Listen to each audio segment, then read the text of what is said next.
Shalom, kasih karunia dan damai sejahtera dari Tuhan kita Yesus Kristus ada dalam kehidupan saudara semua. Kita berjumpa kembali dalam renungan mingguan hari ini Rabu 5 Juni 2024. Renungan didasarkan dari Injil Yohanes pasal kelima, ayat 1 sampai dengan ayat yang ke-14. Sebelum kita bersama merenungkan sabdanya, mari kita menyatukan hati di dalam doa. Bapa yang penuh kasih, kami mengucap syukur untuk segala kebaikan, kemurahan, pertolongan, dan sukacita yang senantiasa Engkau anugerahkan di dalam kehidupan kami. Maka kami yakin kebenaran sabdamu yang hendak kami renungkan bersama adalah berkat-Mu, anugerah dan kuasa-Mu yang hadir senantiasa di tengah kehidupan dan pergumulan kami. Sehingga kami meyakini kebenaran sabdamu yang hendak kami renungkan bersama adalah keselamatan yang senantiasa Kau nyatakan atas kami. Berfirmanlah ya Tuhan Yesus, kami siap mendengarkannya. Kami percaya firman-Mu bekerja. Dan mohon ampun atas setiap dosa dan pelanggaran kami. Di dalam-Mu ya Tuhan Yesus yang sumber sabda kebenaran dan keselamatan. Kami naikkan doa ini dengan bersyukur dan percaya. Amin. Injil Yohanes pasal 5 ayat 1 sampai dengan 14. Demikian sabda Tuhan. Penyembuhan pada hari Sabat di kolam Bethesda. Sesudah itu ada hari raya orang Yahudi dan Yesus berangkat ke Yerusalem. Di Yerusalem dekat pintu gerbang domba ada sebuah kolam yang dalam bahasa Ibrani disebut Bethesda. Ada 5 serambinya, dan di serambi-serambi itu berbaring sejumlah besar orang sakit, orang-orang buta, orang-orang timpang, dan orang-orang lumpuh yang menantikan goncangan air kolam itu. Sebab sewaktu-waktu turun malaikat Tuhan ke kolam itu dan menggoncangkan air itu. Barang siapa yang terdahulu masuk ke dalamnya sesudah goncangan air itu menjadi sembuh, apapun juga penyakitnya. Di situ ada seorang yang sudah 38 tahun lamanya sakit. Ketika Yesus melihat orang itu berbaring di situ, dan karena ia tahu bahwa ia telah lama dalam keadaan itu, berkatalah ia kepadanya, "Maukah engkau sembuh?" Jawab orang itu kepadanya, "Tuhan, tidak ada orang yang menurunkan aku ke dalam kolam itu apabila airnya mulai goncang. Dan sementara aku menuju ke kolam itu, orang lain sudah turun mendahului aku." Kata Yesus kepadanya, "Bangunlah, angkatlah tilammu dan berjalanlah." Dan pada saat itu juga sembuhlah orang itu, lalu ia mengangkat tilamnya dan berjalan. Tetapi hari itu hari Sabat.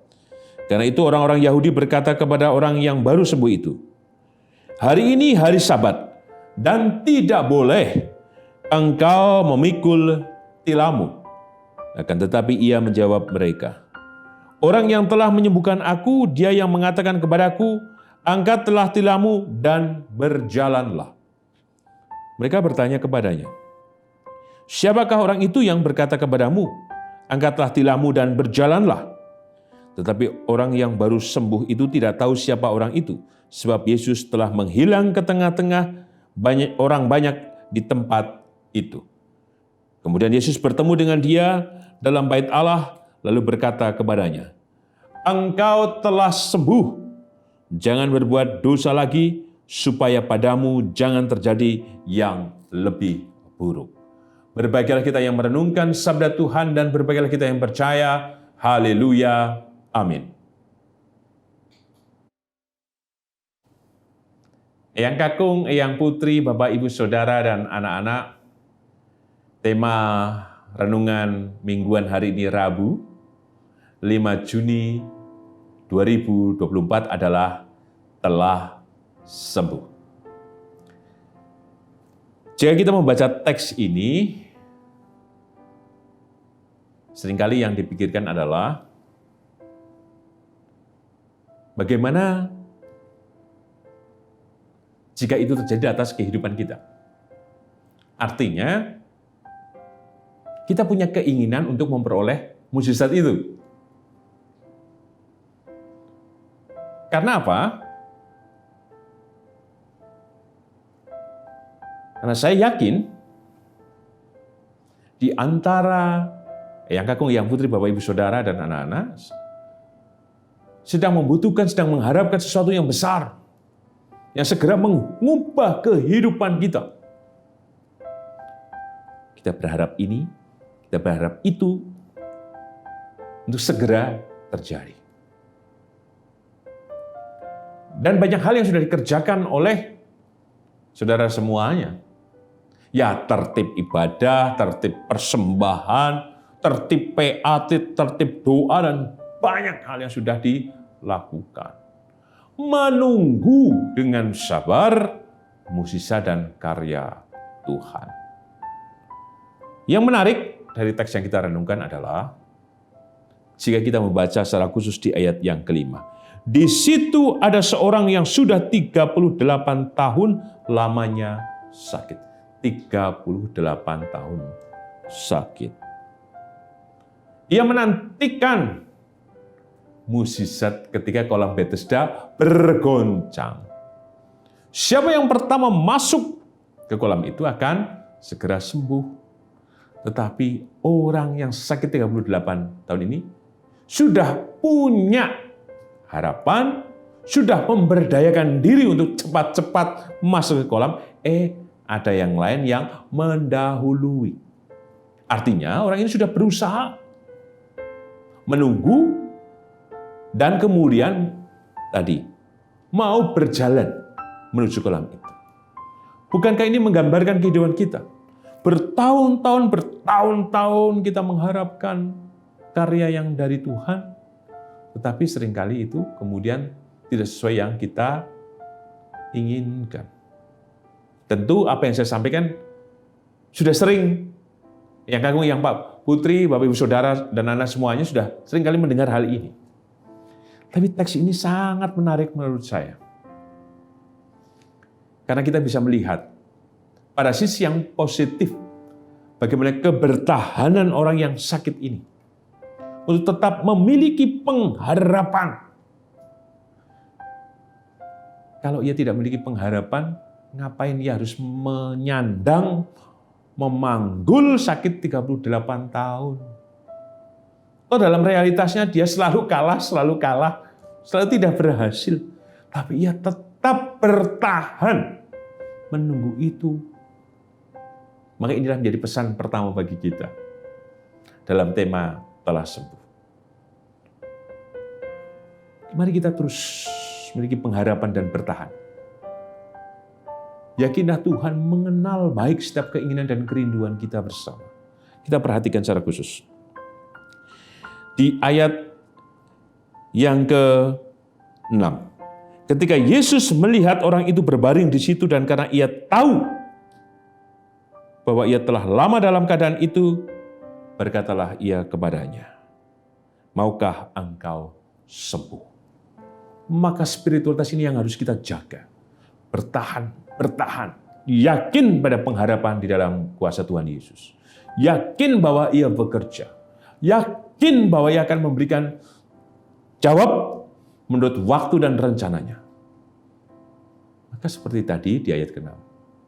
Tuhan melihat 38 tahun orang sakit ini, berarti menunjukkan kesetiaan dalam pengharapan. Mari teruslah kita setia dalam pengharapan. Apapun itu, terus kerjakan. Seperti kita menunggu di samping kolam Bethesda. Ya, ada saatnya kecewa, lelah, dan banyak yang terjadi. Tapi jagalah terus kesetiaan itu, kesungguhan itu, kesanggupan, integritas dan semuanya. Sekarang mungkin kehidupan kita penuh dengan keringat, tetesan air mata, dan banyak hal. Teruslah berpengharapan di dalam Tuhan. Maka dalam waktu yang ia tentukan, karena ia tahu, seperti Tuhan tahu orang yang sakit ini, maka ia pun tahu setiap keadaan kita. Ia melihat kita.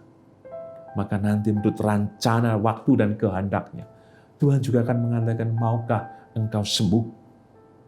Artinya yakin bahwa tepat pada waktunya Tuhan akan hadir atas kehidupan kita. Asalkan kita mau terus percaya, memiliki pengharapan dan kesetiaan untuk mengikut Tuhan Yesus.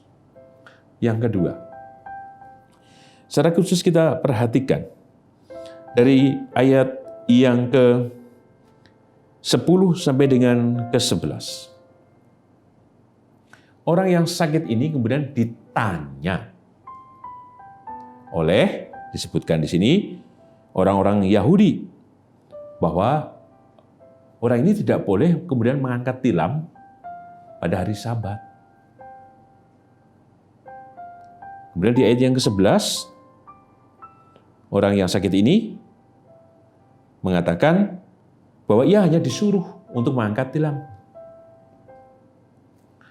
Orang yang sakit ini yang mengangkat tilam tentu tahu bahwa hari Sabat tidak boleh melakukan apa-apa. Tetapi pengalaman imannya lah yang menggerakkan dirinya. Ia melampaui dari pikiran hari Sabat orang Yahudi. Bahwa Sabat adalah anugerah. Sabat adalah berkat. Sabat adalah kemurahan. Bahwa Tuhan hadir pada hari Sabat itu sendiri. Kalau Tuhan tidak melakukan apa-apa di hari Sabat, seperti hanya pikiran orang bahwa tidak boleh melakukan apa-apa, ya sama saja. Tetapi Sabat adalah karya dan juga anugerah yang Tuhan hadirkan. Dan itulah yang diterima oleh orang yang sakit ini. Sehingga ia mempercayai, bukan berarti Sabat bukan berarti tidak melakukan apa-apa, tapi Sabat berarti harus merayakan kehidupan untuk percaya kepada Tuhan bahwa anugerahnya hadir. Maka itulah yang dilakukan oleh orang yang sakit ini. Ia tidak takut dalam sebuah tradisi Sabat yang dipikirkan oleh orang Yahudi. Ia melampaui itu. Ia lebih percaya kepada Tuhan Yesus dan ia menuruti apa yang dikatakan Tuhan Yesus. Disebutkan dia harus bangun, mengangkat tilam dan berjalan. Istilahnya tilam itu kan kayak tempat tidur itu digotong. Artinya apa? Nampak. Maka inilah menjadi pesan kedua bagi kita bersama. Tuhan melampaui batas pikiran manusia. Bahkan dalam pikiran keagamaan manusia. Saya mengatakan pikiran keagamaan karena apa? Dalam tradisi agama seringkali kemudian itu hasil dari tafsir. Tapi kadang kemudian tafsir itu apakah bisa dipertanggungjawabkan kebenarannya menurut kitab suci. Tetapi marilah kita persis seperti orang yang sakit ini. Kita hanya percaya pada kebenaran firman-Nya, pada kata-kata Tuhan, pada kehendaknya. Bukan kata orang, bukan cemoohan, bukan penghakiman, bukan tradisi-tradisi, oh biasanya, pokoknya, dan lain sebagainya. Tapi biar kita tahu dan percaya kebenaran Tuhan. Kalau kita harus bangun, bangunlah. Kita harus mengangkat tilamlah. Kalau kita diminta berjalan, maka berjalanlah. Mari, yang kita takuti adalah Tuhan. Dan ketika kita takut, maka turuti kebenaran firman-Nya, dan itulah yang akan menyelamatkan kita. Sebagai penutup, tema telah sembuh. Di Yohanes pasal ke-5, ayat 1 sampai dengan 14 yang kita renungkan, memang ada hal yang perlu dikaji ulang. Karena seringkali orang sakit ini disebutkan sebagai orang yang lumpuh. Ya, sekalipun kemudian kita bisa melihat di ayat yang ketiga, sejumlah besar orang sakit, yaitu orang-orang buta, orang-orang timpang, dan orang-orang lumpuh yang menantikan goncangan air kolam. Ini mungkin yang dirujukan bahwa mungkin ini adalah orang-orang lumpuh, orang-orang yang timpang. Tetapi kemudian jika kita membaca di ayat kelima kan disebutkan di situ orang yang sakit. Sakit. Padahal yang disebutkan di ayat 3 yang disebut sakit bukan hanya orang timpang dan lumpuh, tetapi ada orang-orang buta. Maka jika kita membaca di ayat yang ke-7 disebutkan, dan sementara aku menuju kolam itu, sementara menuju ke kolam itu berarti ada sebuah keadaan di mana dia bisa melakukan, bisa memberdayakan dirinya.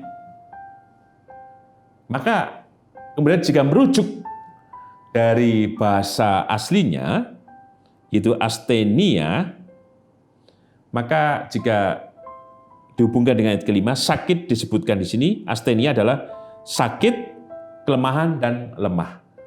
Tidak langsung merujuk bahwa yang bersangkutan adalah orang lumpuh. Jika kita membaca sebagai pembanding di Kisah Para Rasul, pasal yang ketiga, ketika Petrus dan Yohanes menyembuhkan di Bait Allah, ada orang lumpuh di situ. Bahasa Yunani adalah kolos. Jadi asthenia dan kolos berbeda. Di Yohanes pasal 5 tidak menggunakan kata Yunani kolos. Kolos artinya orang lumpuh, timpang, dan orang yang lumpuh, timpang, dan yang tidak bisa berjalan itu.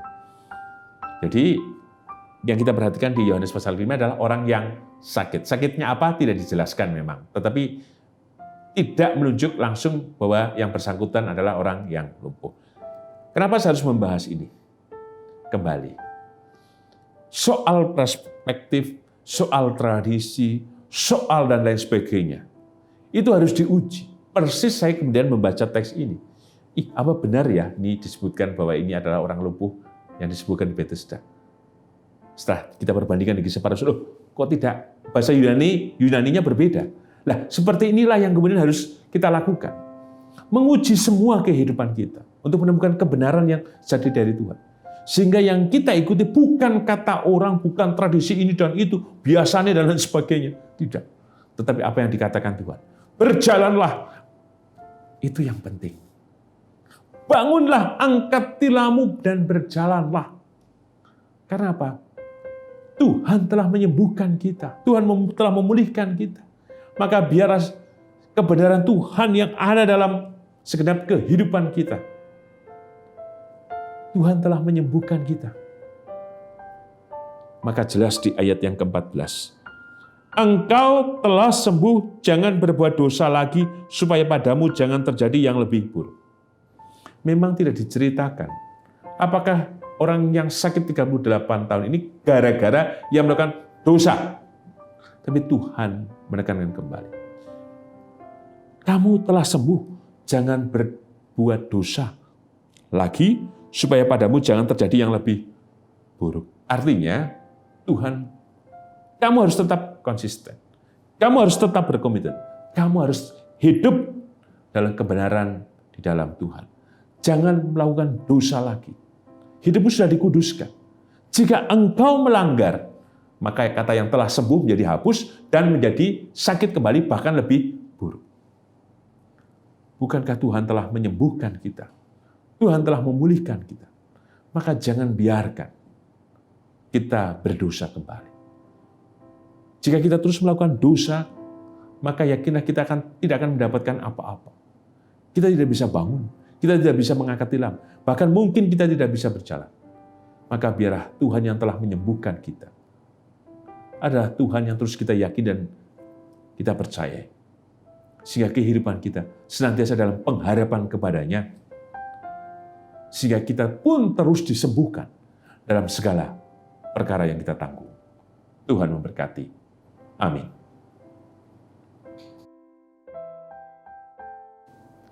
Mari kita menyatukan hati di dalam doa. Bapa yang penuh kasih, kami mengucap syukur untuk setiap kebaikan, kemurahan, pertolongan, dan rahmat-Mu. Kami mengucap syukur juga Tuhan untuk kebenaran sabda-Mu yang telah kami terima. Bahwa kami telah sembuh, maka biarlah kami menuruti apa yang Engkau katakan. Seperti halnya orang yang sakit.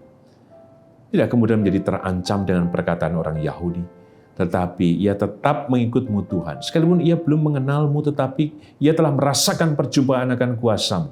Sehingga ia mau Tuhan bangun, mengangkat tilam dan berjalan. menuruti kehendak-Mu. Terlebih kami Tuhan yang sudah mengenal-Mu, maka Engkau yang telah menyembuhkan kami, kiranya kami menjadi setia dan yakin akan kuasa-Mu yang terus memampukan kami bangun, mengangkat tilam dan berjalan. Sekali mungkin di sana-sini ada perkataan-perkataan yang mencemooh kami, menggugat kami, atau berbagai hal yang mengancam dan membebani kami. Biarlah kami yang telah sembuh Tuhan, terus mengikut apa yang Engkau katakan, apa yang Engkau nyatakan.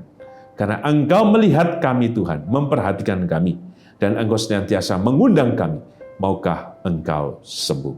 Tentu kami ingin sembuh senantiasa, karena rahmat dan kuasa-Mu itu Tuhan. Terima kasih atas kebenaran-Mu Tuhan yang telah kami terima. Dan kami yakin undangan-Mu Tuhan, maukah Engkau sembuh?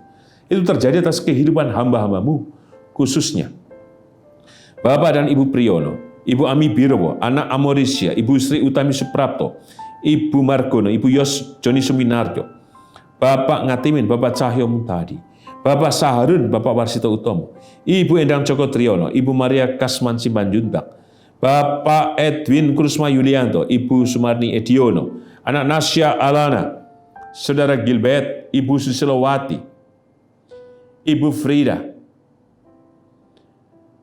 Saudara Gabriel Raga, dan juga Saudari Gigi.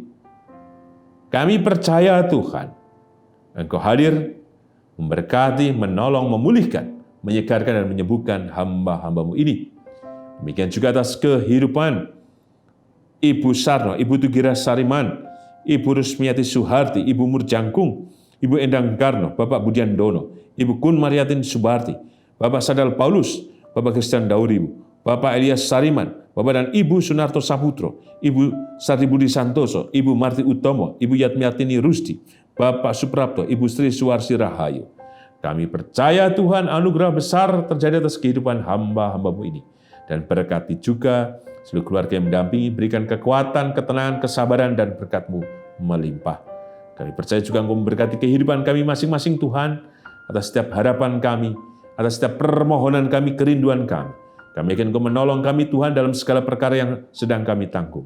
Kami percaya Tuhan, setiap derita yang sedang kami rasakan, Engkau mereguh kami dengan mukjizat dan karya-Mu yang besar. Demikian juga Engkau memberkati setiap kehidupan anak dan cucu kami, dalam pekerjaan mereka, dalam studi mereka, dalam berbagai hal yang mereka lakukan. Kami percaya Engkau memberkati mereka. Khususnya anak-anak kami Tuhan, yang sedang menempuh ujian semesteran. Berkati anak kami, Tuhan. Kami yakin kuat kuasa dan anugerah-Mu terjadi atas kehidupan anak-anak kami, Tuhan. Baik di tingkat SD, SMP, maupun SMA. Kami percaya, Tuhan, Engkau menolong mereka. Dan Engkau hadir dengan berkat-Mu yang melimpah, memberikan kecerdasan untuk mereka. Kami percaya juga memberikan kesehatan atas mereka. Kami percaya juga memberkati untuk anak cucu kami yang telah lulus atau sedang menunggu hasil kelulusan di tingkat SD, SMP, dan SMA, tolonglah mereka Tuhan, sehingga mereka nantinya dengan nilai yang telah mereka peroleh, mereka masuk ke jenjang yang lebih tinggi. Dan kami yakin Engkau memberkati dan mengarahkan mereka, menempatkan mereka sesuai dengan apa yang mereka harapkan dalam kasih dan terang-Mu itu. Berkati juga anak-anak kami yang lulus SMA, baik yang melanjutkan ke perguruan tinggi, atau hendak melanjutkan untuk mencari pekerjaan. Tolonglah Tuhan, hanya kuasa-Mu yang menolong, memberkati, dan memampukan mereka untuk terus percaya bahwa Engkau Tuhan hadir di tengah pengharapan mereka. Kami juga berdoa untuk setiap anak cucu kami yang berada, baik di Yogyakarta, di kota di Indonesia, bahkan di luar negeri. Hanya kasih-Mu Tuhan yang menopang kehidupan mereka. Kami berdoa untuk Gereja Kristen Jawa Sari Mulyo, kami yakin memberkati, menolong, dan kasih-Mu senantiasa menyelamatkan kehidupan persekutuan di GKJ Sari Mulyo. Dan kami percaya Engkau memberkati kehidupan bangsa dan negara kami Indonesia. Engkau hadir dalam rahmat berkat-Mu yang menyelamatkan. Di dalam-Mu ya Tuhan Yesus, sang sumber kehidupan dan keselamatan, kami naikkan doa ini dengan berserah, bersyukur dan percaya. Amin. Tuhan Yesus memberkati Eyang Kakung, Eyang Putri, Bapak Ibu Saudara, dan anak-anak kini dan selamanya. Amin.